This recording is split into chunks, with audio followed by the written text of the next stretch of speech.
পানি কিনে রেখে দিতে বুঝছিস?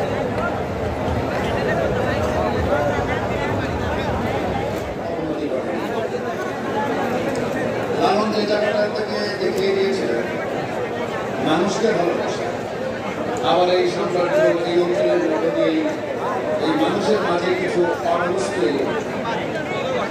যে মানুষেরা যারা এই সমাজ রাষ্ট্রে অস্থিতিশীল, যারা সমাজ রাষ্ট্রে অস্থিতিশীল ধর্মের যে অসুবিধাকে এগুলোকে ব্যবহার করে এই সমাজ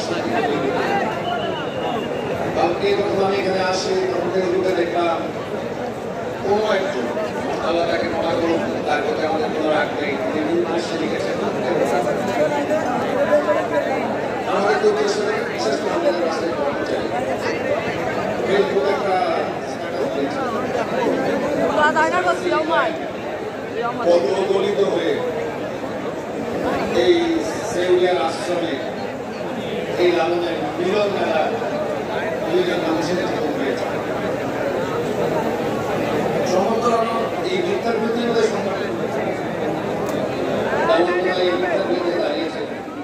যিনি প্রধান আলোচক তিনি তার ধর্ম বা কোন ধর্মের অনুসারী সেসব দিয়ে কথা বলেননি, তার জন্ম মৃত্যু এগুলো নিয়ে নানা ধরনের মতান্তর রয়েছে।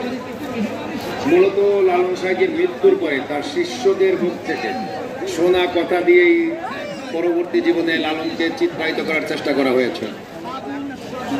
একটা প্র্যাকটিসিং মুসলমান হিসাবে যে জায়গাটা আমাকে অ্যাট্রাক্ট করেছে যে